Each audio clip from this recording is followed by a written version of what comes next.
आज की इस वीडियो में 3D एनिमेशन की मदद से हम देखेंगे कि असल में इस 25 करोड़ रुपए की कीमत वाले व्हाइट हाउस के अंदर क्या क्या है, यानी कि what's inside the white house. हम सब जानते हैं कि अमेरिका के राष्ट्रपति के रहने और काम करने की जगह को ही व्हाइट हाउस कहा जाता है, पर क्यों ना ये देखा जाए कि अमेरिका के जो न्यूली इलेक्टेड प्रेसिडेंट हैं मिस्टर जो बाइडेन, उनका वो ऑफिस कहाँ है जहाँ से उन्हें देश और दुनिया के बड़े से बड़े डिसीजंस लेने होंगे। क्यों ना ये देखा जाए कि फॉर्मर प्रेसिडेंट मिस्टर ओबामा ने किस रूम में बैठ के अलकायदा के लीडर और दुनिया के जाने माने आतंकवादी ओसामा बिन लादेन को सन 2011 में निपटाने की प्लानिंग की थी, और उसके निपटने के बाद किस जगह से उन्होंने देश को संबोधित किया था और ये बताया था कि अंत भला तो सब भला।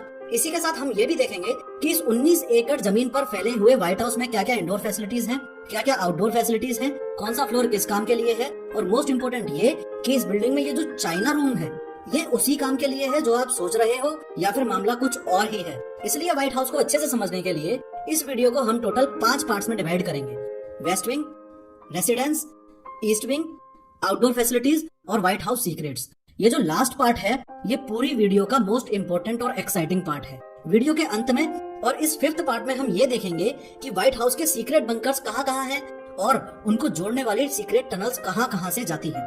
व्हाइट हाउस के इतने हिस्से को वेस्ट विंग बोला जाता है और ये पूरी की पूरी विंग सिर्फ और सिर्फ कामकाज के लिए है।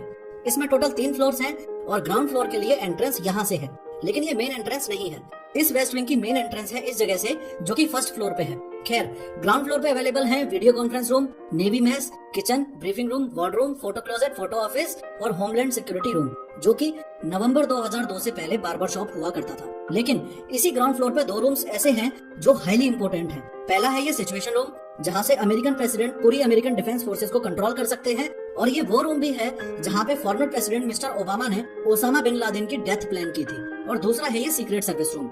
यूएस सीक्रेट सर्विस वो ही है जो प्रेसिडेंट को गार्ड करते हैं और बाकी क्रिमिनल इन्वेस्टिगेशन भी करते हैं, और ये उन्हीं का रूम है। अब बढ़ते हैं उस फ्लोर की ओर जो कि इस व्हाइट हाउस का मोस्ट इम्पोर्टेंट फ्लोर है, यानी कि वेस्ट विंग का फर्स्ट फ्लोर। इसमें एंट्री लेते ही सबसे पहले लॉबी के राइट साइड में है नेशनल सिक्योरिटी एडवाइजर का ऑफिस और लेफ्ट साइड में है प्रेस सेक्रेटरी का ऑफिस। इसके अलावा नेशनल सिक्योरिटी एडवाइजर के सटा हुआ है वाइस प्रेसिडेंट का ऑफिस। अगर आप में से किसी को ना पता हो तो बता दूं कि जो बाइडेन, जो कि अभी यूएस प्रेसिडेंट के रूप में चयनित किए गए हैं, वो फॉर्मर प्रेसिडेंट मिस्टर ओबामा के टाइम पे वाइस प्रेसिडेंट थे और इसी ऑफिस में बैठा करते थे। अगर कोई भी बड़ा मुद्दा हुआ करेगा जो कि new president mister Joe Biden को डिफरेंट फील्ड के एक्सपर्ट्स के साथ डिस्कस करना पड़ेगा, तो वो काम हुआ करेगा इन 2 रूम्स में। पहला है ये कैबिनेट रूम और दूसरा है ये रूजवेल्ट रूम। लास्ट टाइम जब Indian prime minister Narendra Modi ने व्हाइट हाउस विजिट किया था तो ट्रंप चाचा के साथ सभी इंपोर्टेंट मीटिंग्स इसी कैबिनेट रूम में हुई थी। दोनों ही रूम्स में एक बात गौर करने वाली है कि यूएस प्रेसिडेंट की चेयर बाकी चेयर्स के कंपैरिजन में थोड़ी सी बड़ी है ताकि इजीली आइडेंटिफाइबल हो।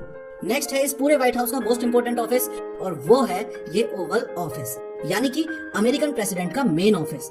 ओवल ऑफिस नाम इसलिए पड़ा क्योंकि ये अंडाकार शेप में है और यही वो चेयर है जिसपे बैठना लाखों अमेरिकन का सपना होता है। यही वो चेयर है जिसपे बैठ के अभी तक ट्रंप चाचा ने हजारों बड़े से बड़े डिसीजन लिए होंगे और आगे जो बाइडेन जहां से अमेरिका का नेतृत्व करेंगे। वेस्ट विंग में इस तरफ है व्हाइट हाउस की मीडिया से रिलेटेड रूम। ये है प्रेस ब्रीफिंग रूम। चांसेस हैं कि इस रूम को आपने टीवी में कई बार देखा होगा क्योंकि मैक्सिमम टाइम्स यूएस प्रेसिडेंट इसी जगह से देश को संबोधित करते हैं। इसी के बगल में ये जो निकली हुई जगह है ये है प्रेस एंड मीडिया वालों की किचन और ये प्रेस एंड मीडिया वालों का ऑफिस है। इसी तरीके से ये वेस्ट विंग का 2nd फ्लोर है और इस पे भी कामकाज के इम्पोर्टेंट ऑफिसेज हैं।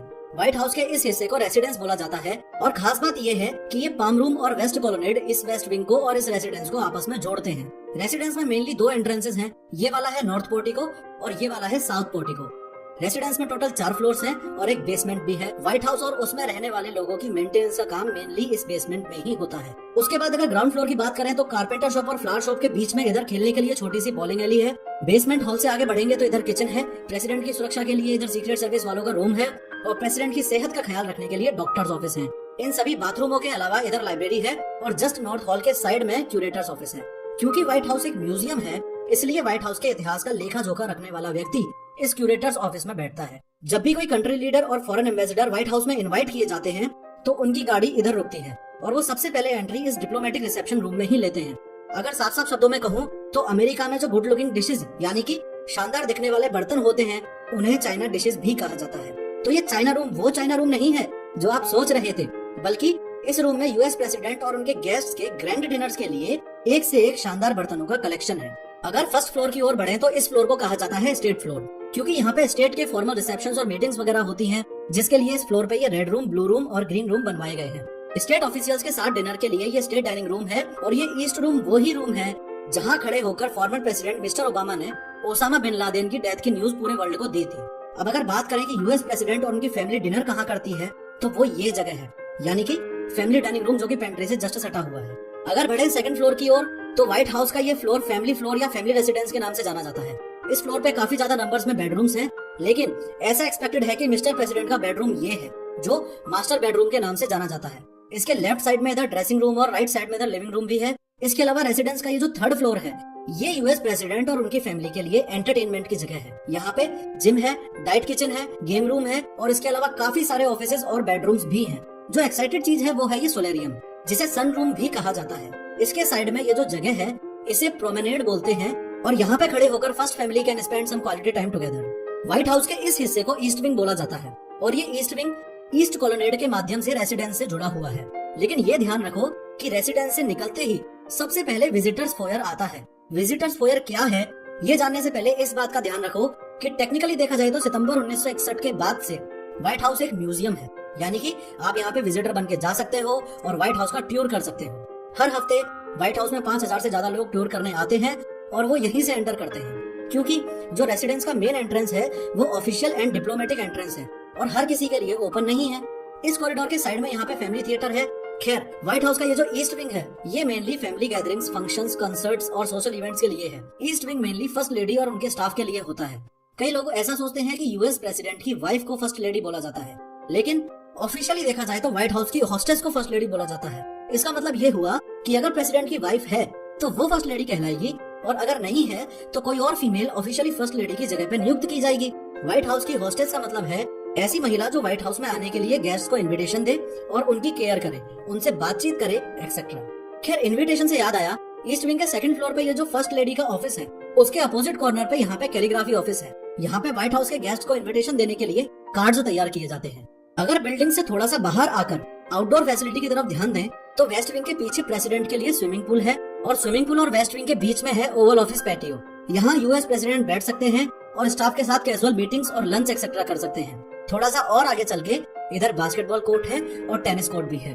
अगर बात करें व्हाइट हाउस के सीक्रेट बंकर्स और अंडरग्राउंड टनल्स की तो सबसे पहले ये याद रखो कि किसी भी प्रकार की इमरजेंसी सिचुएशन में मिस्टर प्रेसिडेंट को पीईओसी में लाया जाता है। पीईओसी का मतलब है प्रेसिडेंशियल इमरजेंसी ऑपरेशन सेंटर।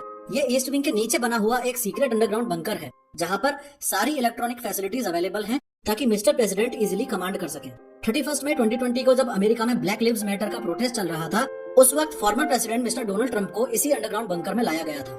अब समझने वाली बात यह है कि ये पीईओसी ही सारी अंडरग्राउंड टनल्स का जंक्शन है, यानी कि अगर मिस्टर प्रेसिडेंट को इमरजेंसी सिचुएशन में व्हाइट हाउस छोड़ के बाहर निकलना है तो उनके पास मेनली दो ऑप्शन है। पहला ऑप्शन ये है कि वो पीईओसी से टनल के द्वारा ट्रेजरी बिल्डिंग में चले जाएं। ट्रेजरी बिल्डिंग और कुछ नहीं बल्कि वही बिल्डिंग है जिसमें यूएस गवर्नमेंट के सारे फाइनेंशियल कामकाज होते हैं। अगर आपने कभी 10 यूएस डॉलर की करेंसी देखी होगी तो ये नोटिस किया होगा कि उसके बैक साइड पे ट्रेजरी बिल्डिंग की ही इमेज। मिस्टर प्रेसिडेंट के पास व्हाइट हाउस को छोड़ के जाने का दूसरा ऑप्शन ये है कि वो पीईओसी से एक दूसरी अंडरग्राउंड टनल में मूव करें जो कि साउथ लॉन में पहुंचा